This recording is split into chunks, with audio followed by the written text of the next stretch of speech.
Sénat.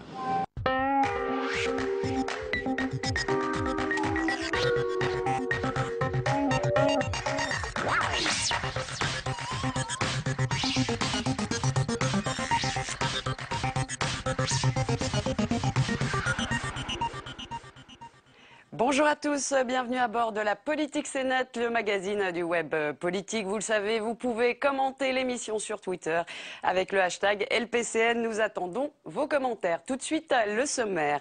Au menu cette semaine, la photo politique sur le web. Retour sur la campagne présidentielle à travers le viseur des photojournalistes. Comment photographie-t-on un candidat en campagne? Quel est l'impact du web et des réseaux sociaux sur la photo politique? Le club des gazouilleurs tire le portrait numérique des politiques. À suivre nettement plus, la chronique numérique d'Aude Baron, rédactrice en chef du site du Nouvel Obs, Le Plus. Mais tout de suite, c'est l'heure du Weborama, la revue du web subjective et néanmoins impartiale. Le zapping des vidéos et des initiatives citoyennes passées au scanner par Marie Brémond. Cocasse, désuète, coquine ou franchement ridicule, le must des affiches de campagne de ces législatives 2012 repérées sur ce site, LOLgislative. Et ça vaut le détour car il y a un potentiel de LOL dans les affiches près de chez vous. Du candidat FN Van de Pute à l'écolo orphelin, en passant par Didier le chien ou encore Jim Lapin, difficile de ne pas sourire. Mais au-delà des noms, les visuels interpellent, coiffure d'un autre âge, slogan hilarant, physique pour le moins atypique, un bon moyen de découvrir ou redécouvrir les candidats de ces élections législatives. À quelques mois de l'élection présidentielle, l'Obama Team sort l'artillerie lourde sur le web. Dashboard est une plateforme nationale en ligne. Dashboard, un tableau de bord, le cœur de la machine de guerre numérique démocrate, un programme qui permet aux bénévoles d'organiser des événements, de contacter les membres de l'équipe d'Obama et les électeurs. En résumé, c'est une sorte de bureau en ligne à l'échelle nationale, un outil de propagande formidable accessible d'un simple ordinateur ou d'un téléphone portable. À 11h56, Valérie Trierweiler lance sa tweet bombe atomique. La compagne de François Hollande a donc choisi Twitter pour apporter son soutien à Olivier Farloni, le candidat dissident PS aux législatives à La Rochelle, qui affronte Ségolène Royal, elle-même soutenue par le président de la République. Un tweet et toute la communauté de tweetos est en émoi. Un scénario tellement incroyable que Valérie Pécresse se demande si c'est un fou. Mais la première dame confirme à l'AFP son encouragement. En quelques heures, c'est une avalanche de tweets qui s'abat sur la toile. À l'UMP, on jubile. Éric Ciotti, député des Alpes-Maritimes, parle de vaudeville à l'Elysée. Pour Yves Gégaud, c'est Dallas au PS. Quant à Marine Le Pen, le commentaire est assassin, juste pitoyable. Buzz d'une rapidité instantanée, 2 heures après le tweet initial, un conte parodique de Valérie Trierweiler voit le jour. En un gazouillis, c'est la présidence normale qui est ébranlée. Nos invités nous ont rejoints sur le plateau. Sébastien Calvet, bienvenue. Vous êtes photographe à Libération et vous tenez un blog passionnant intitulé Développement dans lequel vous racontez vos photos. Philippe Moreau-Chevrolet, bonjour. Vous êtes communicant à l'agence CARE et vous tenez avec David Medioni le blog Yes Decan consacré à la communication politique. Vous êtes aussi un habitué de la politique Sénat et je ne révélerai pas un grand secret en disant que vous êtes un passionné de photos, c'est bien ça, Philippe, et de politique. Je suis très heureux dans cette émission.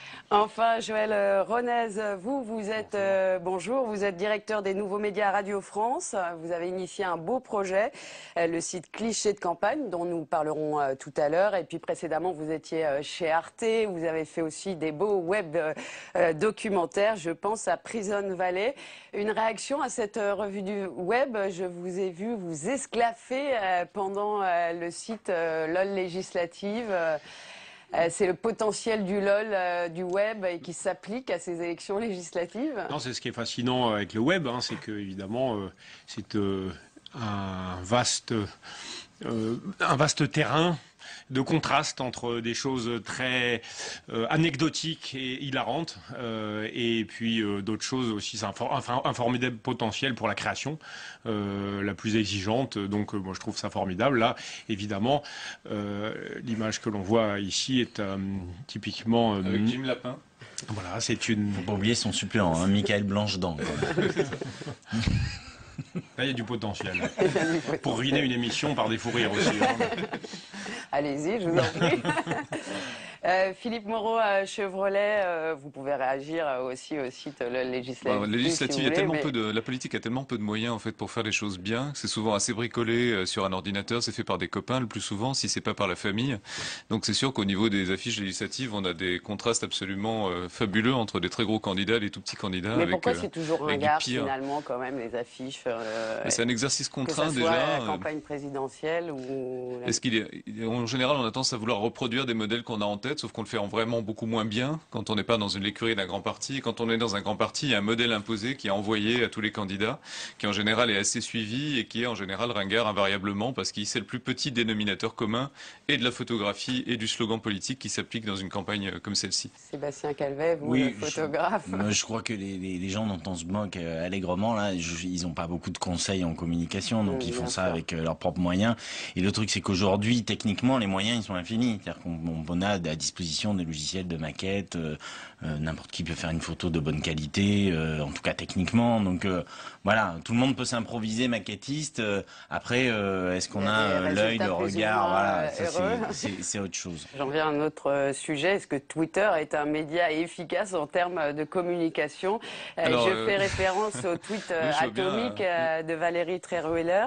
C'est sur Twitter maintenant que se passe le buzz politique? Alors, pour Valérie Trierweiler, c'est un risque de communication pour Hollande depuis à peu près le début, parce que c'est une femme brillante, relativement incontrôlable, qui a envie de faire de la politique et de donner son opinion, et qu'en France, où on a un pays relativement archaïque, ça rend pas vraiment populaire, donc il y avait ce risque-là dès le départ, et en plus là, elle se met à mettre les pieds dans le plat, dans le dossier le plus sensible pour le Parti Socialiste, entre les deux tours d'une élection, en attaquant l'ex du président de la République, dont elle est l'actuelle compagne. Là, c'est plus qu'un risque, c'est une forme de suicide. Et sur le fait qu'elle le fasse sur Twitter, parce qu'elle aurait pu finalement choisir un autre média?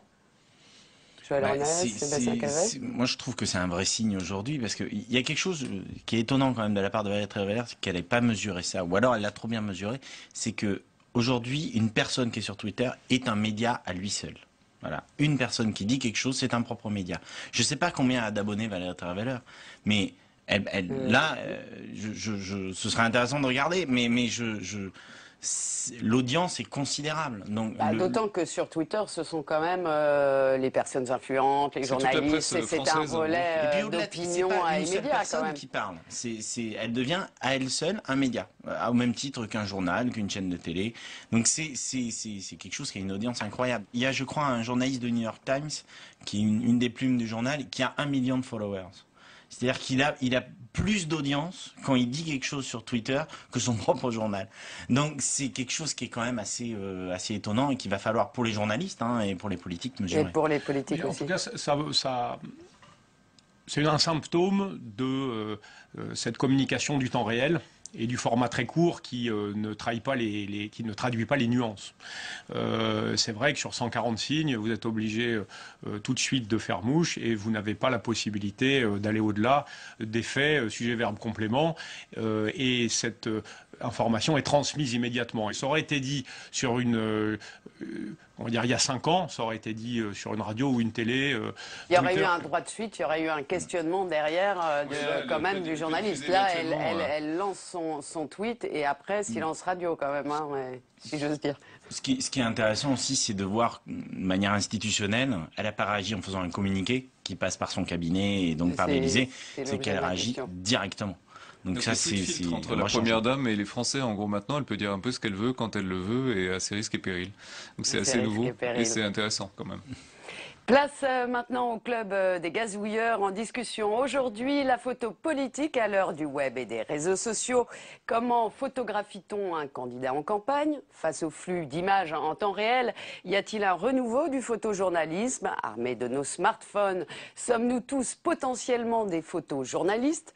Comment le net s'approprie les images politiques pour mieux les détourner? C'est le débat du club des gazouilleurs.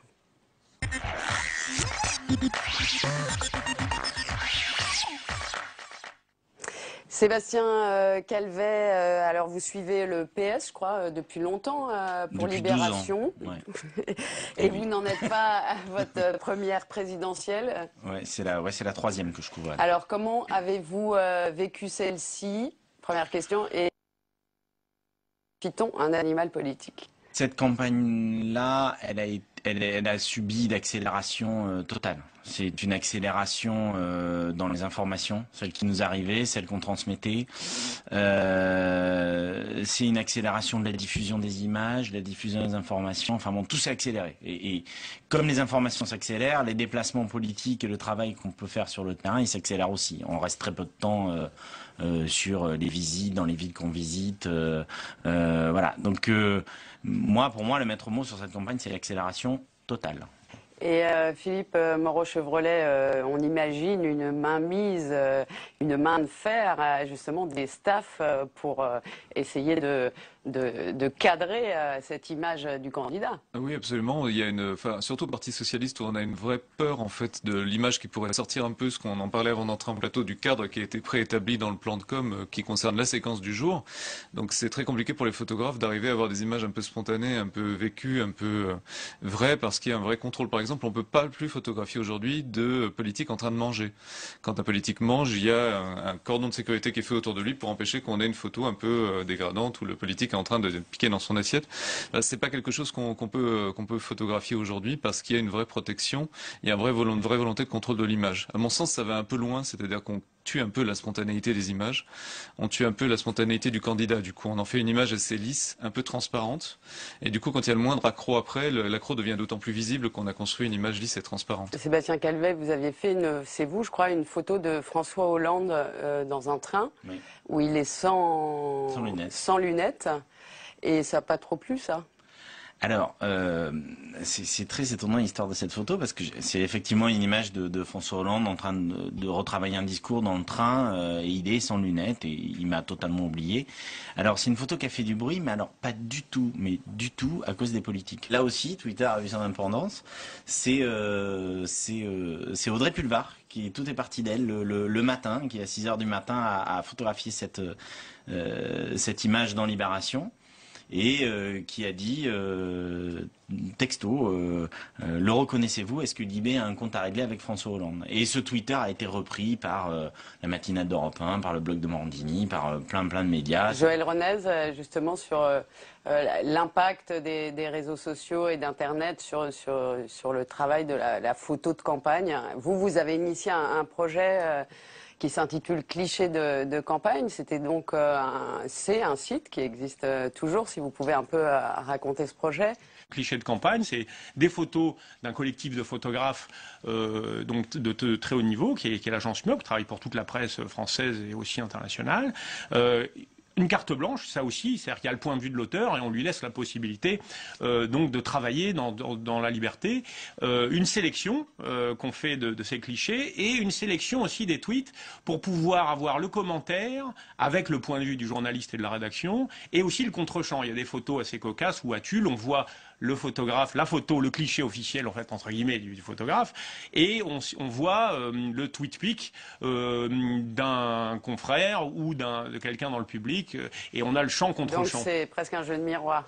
Il y a un petit peu de ça, et c'est un moyen en fait d'utiliser la matière de réseau social comme un commentaire, comme un hors-texte, comme quelque chose qui nous permet de donner du contexte. Voilà. Est-ce que, Sébastien Calvet, justement dans ce flux d'images, de vidéos, des chaînes d'infos, est-ce qu'il y a un retour quand même au photojournalisme, à la photo politique qui existe dans la presse écrite?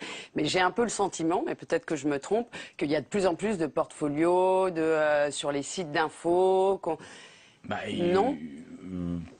Oui, enfin, il y a un besoin de photo politique parce que faire des images c'est bien, faire des images avec des points de vue c'est mieux. Et tout le monde peut faire des images, c'est-à-dire n'importe qui peut faire une image d'un événement de manière très factuelle, comme une dépêche AFP. Voilà, il y a eu tant de personnes à tel endroit à telle heure. Ça, c'est pas très compliqué à faire, n'importe qui peut le faire. Après, avoir un point de vue sur les choses, raconter une histoire, raconter un événement.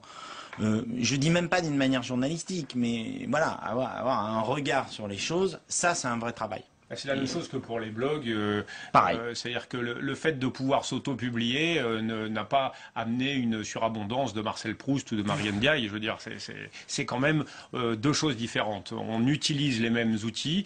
L'image s'est démocratisée. Elle est maintenant dans tous les téléphones mobiles et ça fait partie de la vie domestique, enfin, dans les outils domestiques chez soi de vidéo, le partage. Enfin, il y a une surabondance. Ça ne veut pas dire qu'il y a un point de vue. Ça ne veut pas dire que toute image est une œuvre, en fait.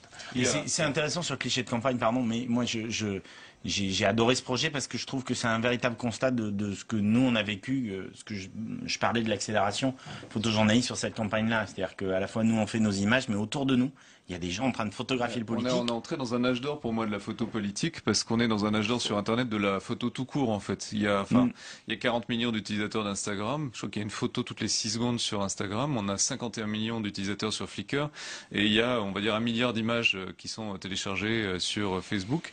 C'est quelque chose de gigantesque et c'est intéressant de voir. Enfin, il y a 100 milliards d'images sur Facebook.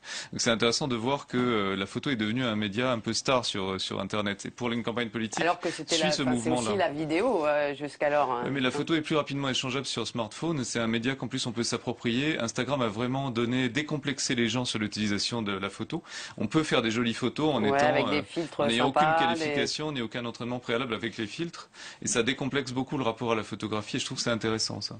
Mais c'est en ça où justement je pense que le rôle des médias professionnels, qui soient comme nous les médias de service public ou des sites d'information, enfin, on doit justement, on a le devoir de faire travailler des gens qui ont un point de vue et on a le devoir de singulariser notre production éditoriale, qu'elle soit écrite ou qu'elle soit donc filmée ou qu'elle soit photographique. C'est en ça qu'on a fait le parti, nous, de faire travailler une agence de photos avec des gens qui ont un point de vue. Et ça, j'y tiens parce que à l'heure d'une image commune, qui, je pense, est complémentaire, et d'ailleurs, la preuve, on l'a utilisée, on a la vocation, nous, à travailler autrement pour se singulariser et proposer autre chose, plus travaillé. C'est le propre, donc, des médias qui ont des moyens pour travailler. Voilà. Donc on n'est pas tous des photojournalistes. Non. Et en même temps, il y a eu des photos sympas. Non, il y a eu des belles photos, je pense. Mais c'est un journaliste de chez vous, Jonathan Boucher-Petersen, qui a fait des photos assez belles, notamment au meeting de la Concorde de Nicolas Sarkozy, avec Instagram. C'est compliqué, tout ça est en train de bouger, on est face à une nouvelle génération de journalistes qui arrivent, qui savent à peu près tout faire et plutôt bien parce qu'ils ont une culture d'image, parce que voilà. Et ce qui est intéressant, c'est que votre démarche avec Jonathan Boucher-Petersen, elle est complémentaire, c'est-à-dire que toi tu vas commenter tes photos en texte sur Internet, lui va commenter en gros en images ses articles sur Internet. Et c'est deux démarches complémentaires. Il se trouve que ça se passe à Libé, mais c'est pas un hasard complet non plus, parce que Libé a une vraie culture de l'image et de l'image politique. Alors le gros buzz sur les réseaux, ce fut le portrait officiel du président Hollande par Raymond Depardon. Une photo qui a été dévoilée en premier sur Twitter et qui a fait l'objet de nombreux commentaires et détournements. Clic-clac, le portrait de François Hollande online, Paul Bouffard. À peine photographié, déjà photoshopé. En ligne, à chacun sa parodie avant même la sortie officielle. Le portrait du 24e président affole la toile et provoque le rire. Pour ce spécialiste de la culture visuelle, le photographe s'est loupé. Ce que le photographe voulait faire n'est pas très réussi et en tout cas peut donner lieu à des interprétations contradictoires. Donc à l'évidence, la première réaction qui a été celle de l'accueil immédiat de cette image a été une réaction critique, une réaction satirique. Les toutes premières réactions, c'était pour dire « c'est pas vrai, c'est pas la vraie photo ». Les premiers tweetos étaient incrédules et attendaient en fait une confirmation en pensant que c'était une image satirique qui venait de l'opposition. 13h30 sur Twitter, la photo du président fuite. Les commentaires et les détournements fusent, florilège en ligne. Des éléphants s'invitent dans les jardins de l'Elysée. Pour certains, François Hollande joue à 1, 2, 3 soleil sur la photo. Un internaute va même revisiter la pub de la marque de vêtements The Couples. Les réseaux sociaux ont fait le buzz 2 heures avant la sortie officielle. Le fait que sur Twitter, il y ait eu tout de suite, et encore une fois, avant même la présentation officielle, avec les commentaires de Depardon lui-même, une déferlante de remix qui était évidemment critique et satirique, bon ben voilà, c'était gagné, la photo était d'emblée décrite comme amateur, ratée, etc. C'est Twitter qui en a fait un événement. Cette photo a été événementialisée par la réactivité des réseaux sociaux qui l'ont installée dans le débat avant même qu'elle soit présentée. Certains sites d'information battent des records de commentaires, d'autres organisent même des live tweets. Désormais, la web photo est partout dans la sphère politique. N'importe qui armé de son smartphone peut prendre en photo nos élus. Ici, le format est carré, façon Hipstamatic ou Instagram. Pour André Günther, c'est un clin d'œil à la photo amateur. Visiblement, on est dans une culture qui a évolué et peut-être dont quelqu'un comme Depardon n'a pas suffisamment tenu compte. La plupart des détournements jouent du fait qu'il y a beaucoup d'espace autour du personnage. Et comme la France forte, vous vous souvenez, c'était une image qui était facile à détourner parce qu'il y avait de la place et qu'effectivement, ça, c'est une bonne condition pour ajouter des détails derrière, devant. Une chose est sûre, amateur ou pas, certaines personnes ne perdront jamais leurs bonnes habitudes. Vous n'êtes pas d'accord avec le commentaire d'André Günther sur la photo de François Hollande? Vous avez été pressenti, vous, pour faire cette photo? Oui, vaguement. Et alors, vous seriez plié à l'exercice? C'est difficile, hein. C'est très compliqué. Surtout que je pense qu'on se pose des contraintes qui n'ont pas lieu d'exister pour cette photo, avec la présence de l'Élysée dans le fond, la présence des drapeaux. Je pense qu'aujourd'hui, en 2012, on ne doit plus se poser ce genre de contraintes. D'autant plus que c'est des fausses contraintes parce que Jacques-Henri Lartigue, qui avait fait la photo officielle de Giscard, c'était totalement défait de tout ça en le faisant poser juste devant un drapeau. Donc, c'est des photos les plus réussies d'ailleurs. Mais à mon sens, c'est la plus réussie. Voilà. Donc, effectivement, si j'ai une critique à faire, c'est que je pense qu'il aurait fallu se départir de toutes ces contraintes institutionnelles et faire une vraie image en laissant le photographe totalement libre. Là encore, on est dans un format aussi, c'est comme la fiche de campagne dont on parlait au début de l'émission. C'est aussi une forme un peu héritée du passé, qu'on accroche dans les mairies. C'est très Troisième République. Et je trouve ça intéressant justement de confronter cet exercice un peu suranné avec un photographe de patrimoine, qui est Raymond Depardon, qui est quand même pas n'importe qui. Je crois que il faut quand même être plus juste que ça avec lui, c'est-à-dire qu'il a quand même travaillé et il y a un point de vue dans ce cliché et avec justement la modernité de Twitter, n'importe quelle photo avec n'importe quel photographe aurait été détournée de la même manière. Je crois vous dites que c'est suranné, en même temps c'est quand même absolument hallucinant le nombre de commentaires qu'il y a eu sur cette photo avant même sa présentation officielle, que ça soit sur les réseaux sociaux mais aussi sur les sites d'infos. Ça a généré des pics. Donc, quand même, c'est suranné, mais c'est un peu la photo de tout le monde, non? Ce qui était brillant et ce qui était dit dans le sujet, c'est que d'avoir laissé fuiter la photo avant la révélation officielle de la photographie, ce qui permet de mettre en scène la photo, de susciter des réactions qu'on sait devoir être très rapide et de créer un débat ou un engouement autour de la photo. Donc en termes de com, c'est assez habile de l'avoir laissé fuiter. Après, sur la forme, c'est une forme de photo qui est un peu, moi je trouve un peu démago. C'est une forme carrée qui est immédiatement reconnaissable parce que c'est effectivement le format d'Instagram que beaucoup de gens connaissent et pratiquent. Donc c'est un peu un clin d'œil. Oui, c'est en argentique. Ça donne un peu un côté effectivement vieille France, c'est intéressant. C'est ça qui est intéressant, c'est que finalement les techniques se bouleversent, mais on ne crée pas de nouvelles formes. C'est-à-dire qu'on en reprend des anciennes. Et quand quelqu'un fait une photo avec un véritable il a fait ça avec un Rolleiflex, c'est-à-dire qui est l'appareil carré. On a l'impression que c'est de l'Instagram. On a l'impression que c'est de l'Instagram, alors que c'est l'original. Enfin bon. C'est une photo. L'Instagram, c'est justement une réinterprétation de ce vieux format. Donc en fait, je crois qu'il faut aussi remettre les choses, les pendules à l'heure. C'est-à-dire que dire que cette photo est inspirée par Instagram, de mon point de vue, c'est un contresens. Non mais moi, ce qui me gêne dans cette photographie, c'est qu'on dirait celle de Jacques Chirac. Il n'y a pas d'innovation, il y a même une continuité par rapport à celle de Chirac. Donc ça, c'est un peu embêtant. Et puis on a l'impression, de mon point de vue, que le personnage, on pourrait l'enlever de la photo et que la photo resterait très belle. Elle est très belle. Mais est-ce que c'est une bonne photo politique? De mon point de vue, j'en suis pas certain. Je trouve que et alors donc sur les ça n'illustre pas le caractère qui ont de l'homme. lieu immédiatement, c'est quoi? C'est une forme de s'approprier cette photo, à la fois rigoler, mais c'est inévitable surtout. Enfin, c'est inévitable. C'est une forme de satire qui s'est instaurée notamment via Tumblr, on a beaucoup de recueils de photos qui sont des mèmes en fait. C'est la logique du mème qui avait existé il y a quelques années sans Tumblr et qui existe aujourd'hui en photo politique parce que c'est une manière de faire de la satire en fait politique assez facilement avec Photoshop, avec son idée de base, un concept, et on va s'amuser à critiquer ou à donner un point de vue sur le politique. Mais c'est intéressant, moi je trouve que c'est une manière de s'approprier le politique qui est intéressante. Et la photographie aussi. Il y a une forme de démocratisation dans tout ça qui est intéressant. C'était le sens de ma question. Mais juste sur les détournements, moi, ça a toujours existé. C'est juste que là, on est sur une accélération qui est délirante. C'est-à-dire qu'au 19e, Gustave Doré faisait des caricatures des grands notables et des. Oui, mais on n'était pas dans l'immédiat, ça se partageait loin de là. Aujourd'hui, tout le monde est photographe. tout le monde est caricaturiste. Parce que ça a été le cas aussi sur la photo de Nicolas Sarkozy au Trocadéro.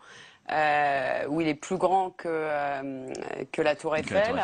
Et où il fait l'amour à la foule, il est comme ça, il fait quoi? Il fait l'amour à la foule, c'est comme ça que vous analysez cette photo? Oui, il est comme ça, on a vraiment l'impression, voilà, c'est Johnny Hallyday, quoi. C'est pas une photo qui, moi, je trouve intéressante pour lui, à ce moment-là où il fallait être peut-être plus modeste et plus en retrait. Il s'est peut-être un peu lâché, un peu trop pour le coup. Donc, juste en conclusion, si on devait donc définir quand même la photo politique à l'heure du web, c'est à la fois la maîtrise des communicants, le travail des photojournalistes qui est quand même mis en valeur sur les sites d'infos et, je sais pas, un mouvement horizontal qui vient du web. Comment vous...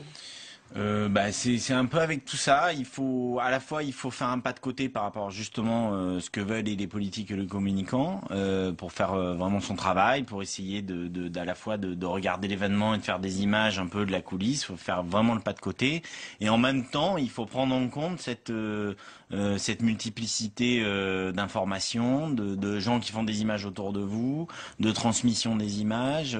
Cette accélération, il faut la prendre en compte. J'ai pas vraiment de solution aujourd'hui. On l'a pris un peu en pleine poire en 2012. 2017, ce sera autre chose. Mais il va falloir trouver des pare-feux pour les photographes. Il faut réintroduire, à mon avis, en 2017, de la spontanéité dans la photographie politique. Il faut laisser, comme Obama le fait, les photographes rentrer dans l'intimité du président, voir un peu ce qui s'y passe, photographier. Je crois qu'il y a encore du boulot. Et se faire confiance un peu plus. Ouais, mais ça fait de meilleures images quand il y a du naturel. Enfin, c'est pas toi qui me contredire, quand il y a du naturel et quand il y a du lâcher prise, quoi.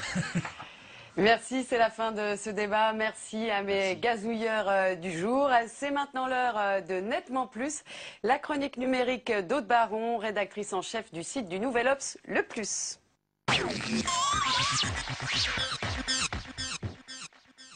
Bonjour Aude, j'imagine ce qui a fait débat cette semaine sur le plus, pas trop difficile à deviner.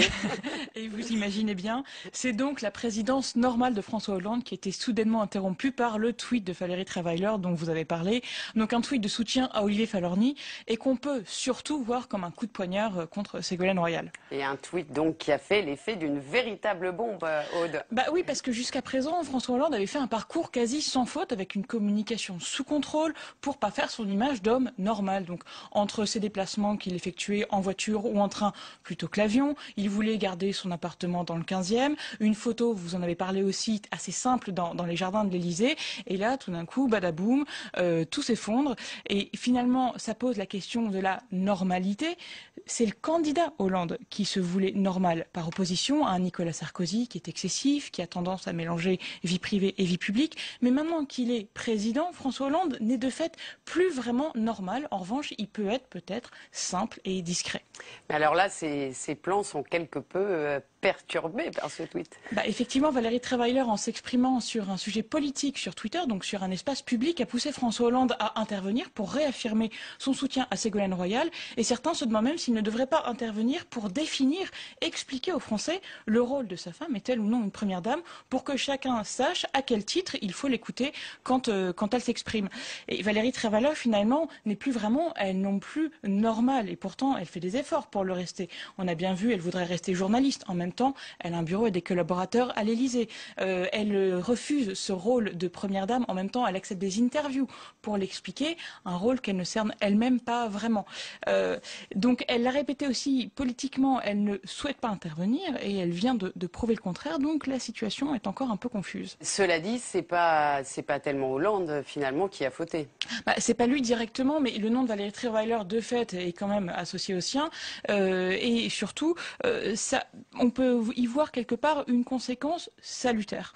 François Hollande était jusque-là sous contrôle, il ne montrait pas beaucoup d'émotions, et là, tout d'un coup, il devient comme vous, comme moi. Simplement, la différence, c'est qu'un simple tweet, une gaffe, à son niveau, ça a d'autres conséquences, ce qui montre une fois de plus qu'il n'est pas tout à fait normal. La normalité mise à mal. Merci à Aude Baron et à dans 15 jours. C'est le clap de cette émission, mais restons connectés. Vous pouvez réagir et revoir cette émission en VOD sur publicsena.fr. Un grand merci aux équipes techniques de Public Sénat, Laurane Elkabach et Emmanuel Ruimi. Je vous retrouve très vite pour un nouveau numéro de la Politique Sénat. En attendant, on se retrouve sur les réseaux.